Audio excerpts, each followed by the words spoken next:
Assalamualaikum warahmatullahi wabarakatuh. Jumpa lagi dengan channel Suyek. Kali ini saya akan membawakan cerita horor yang berjudul Pelakor Itu Calon Tumbal Pesugihan, karya Megawati Sorek. Oke teman-teman, kita langsung ke ceritanya.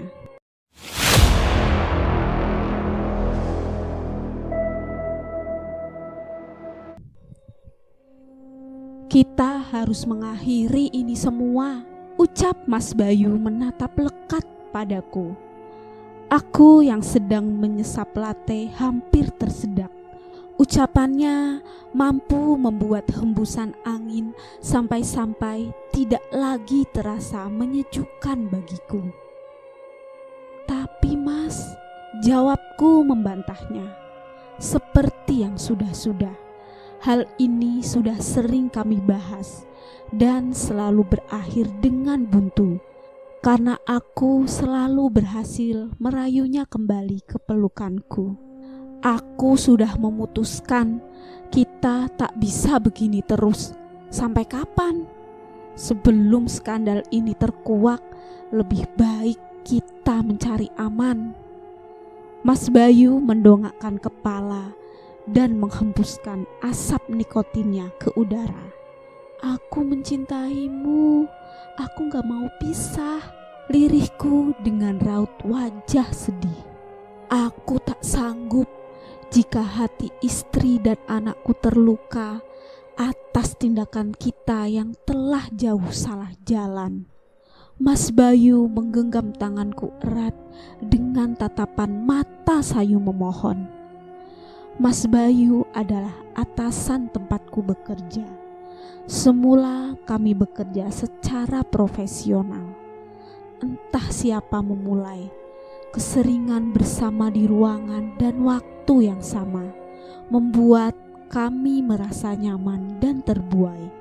Hingga hubungan terlarang itu telah sampai setahun kami jalani tanpa terhendus cinta istri Mas Bayu.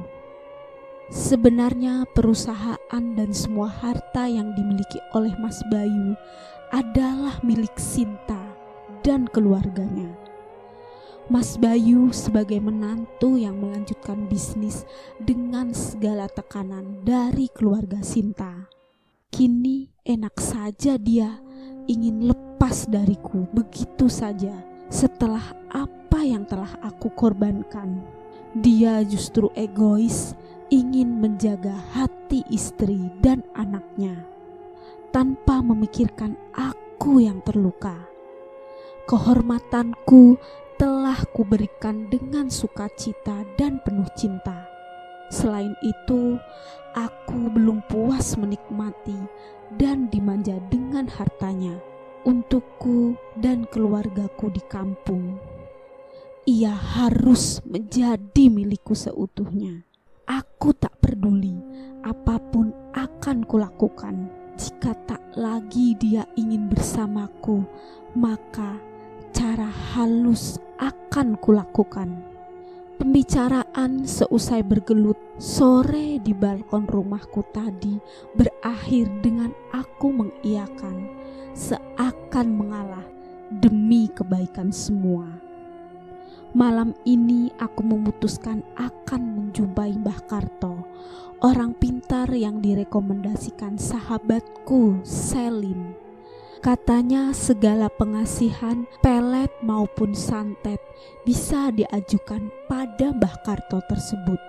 Sayangnya Selin tidak bisa menemani. Berdasarkan alamat yang diberikannya, aku melajukan mobil menuju ke kediaman orang pintar tersebut. Setelah beberapa puluh menit dan melalui jalan yang lengang, sampailah aku di sebuah rumah kayu tanpa dicat dengan model bangunan tradisional. Rumah dengan halaman yang luas, tetapi hanya dihiasi lampu kecil menggantung di terasnya. Cahaya temaram itu membuat rumah tersebut terkesan suram. Beberapa lumut menempel di dinding dan tumbuhan liar tumbuh di sisi teras. seakan rumah itu tidak diurus dan tidak berpenghuni. Aku mengetuk perlahan pada pintu yang tertutup. Hembusan angin malam dingin menusuk, membuatku merapatkan jaket sembari menunggu respon dari si empunya rumah. "Permisi, Mbah." Aku mengulangi mengetuk pintu. Terdengar pintu berderit seiring muncul kepala yang menyembul memperhatikanku dengan tajam dari atas sampai kaki. "Masuk." Lelaki tua dengan rambut sebahu tergerai yang telah seluruhnya memutih itu berbicara singkat. Ia berbalik arah dan aku mengikutinya dengan mengedarkan pandangan ke seluruh ruangan lapang di depanku. Hidungku menghidu aroma yang menyengat. Pria yang kutaksir berusia 70-an yang berbadan bungkuk itu duduk di depan sebuah meja panjang dan mempersilahkan aku duduk di depannya. Di atas meja ada 2 dupa mengeluarkan asap, mangkok berisi berbagai mahkota bunga yang berwarna-warni. Aku menyampaikan maksud dan tujuanku padanya. Ia ku minta melenyapkan Sinta dan anaknya, dan Mas Bayu menjadi milikku selamanya. Tampak lelaki yang wajahnya banyak memiliki kerutan itu terpejam beberapa saat. Bibir kering dan sedikit tertutup kumis putih itu komat kamit lalu menggeleng lemah. Matanya terbuka dan sayu melihat ke arahku. Aku yang tak mengerti hanya diam dan mengerutkan dahi. "Ini sulit. Ketahuilah kau dalam bahaya." "Maksud Mbah?" Aku memperbaiki posisi dudukku dengan lebih menegakkan badan. "Target yang kau tuju akan menyerangmu. Tepatnya purnama ke depan kau akan dijadikan tumbal untuk pesugihannya." Sebenarnya ia telah tahu dan sengaja membiarkan hubunganmu dengan suaminya. Jelas Mbah Karto. Mataku melebar, keringat dingin terasa mengalir, dadaku berdegup kencang. Rasa ketakutan membuat tubuhku gemetar. Aku tak menyangka, aku yang berniat melenyapkan mereka justru berbalik menjadi target, dan itu tidak lama lagi. Tolong saya, Mbah. Saya harus bagaimana?" Tergagap aku memohon padanya. Kekuatannya ini sangat besar.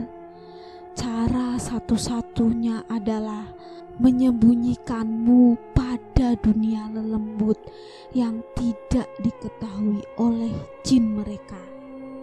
Ini akan menjadi perang goib, terang Mbah Karto dengan menghela napas berat, menggambarkan raut wajah memikul beban berat.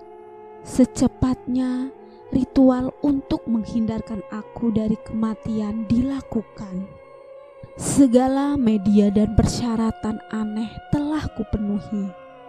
Dalam perjalanan lorong penghisap, apapun yang terjadi, kau tak boleh menoleh ke belakang lagi. Camkan hal itu. Mbah Karto memperingatkanku untuk kesekian kali saat ia memandikanku dengan air kembang. Tubuhku mengejang dan kaku, seolah-olah terkena setrum ribuan volt. Energi tubuhku seperti tersedot ke dalam hisapan yang sangat kuat.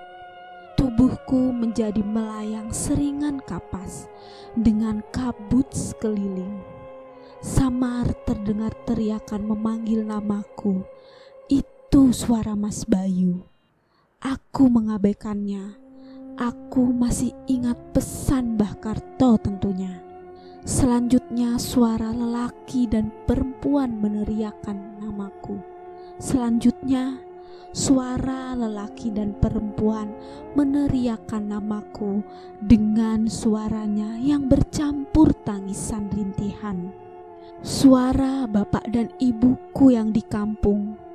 Spontan aku menoleh dan ingin melihat wajah orang yang telah membesarkanku itu.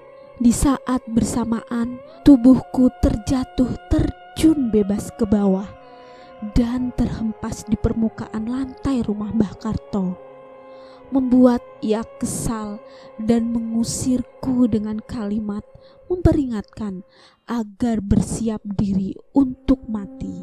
Aku frustasi.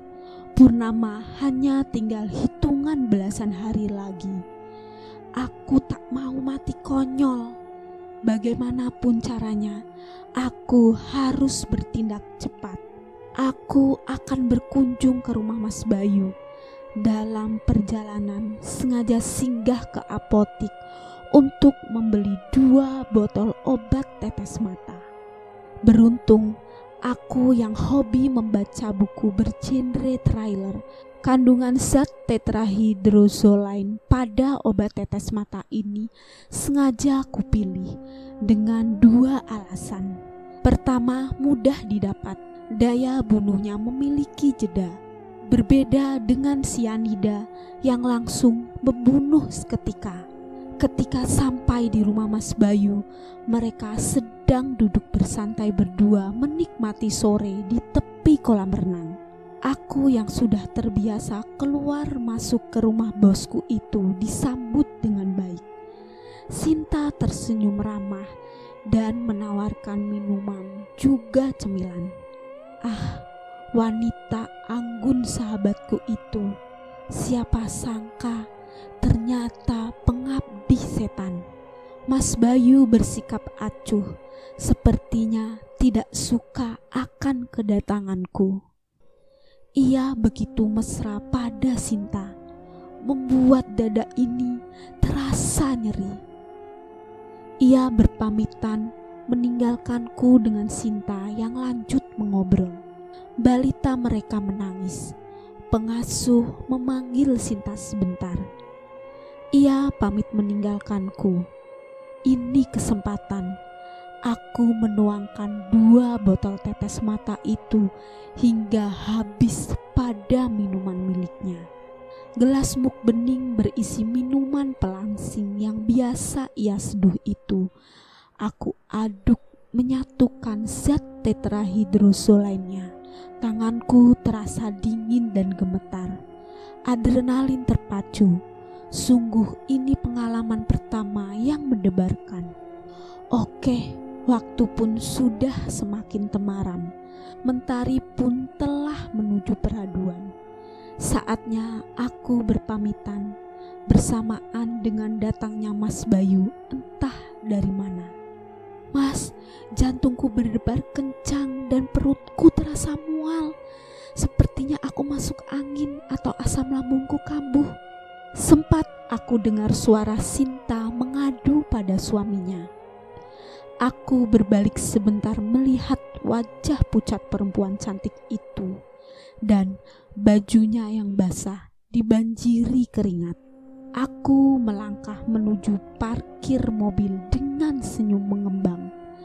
Tak sabar menunggu kabar esok harinya. Aku bernapas lega. Tentang Purnama dan Tumbal kurasa telah berakhir. Toh si pelakunya akan mati duluan. Selesai. Oke teman-teman, sekian cerita dari saya. Wassalamualaikum warahmatullahi wabarakatuh. See you next time. Bye.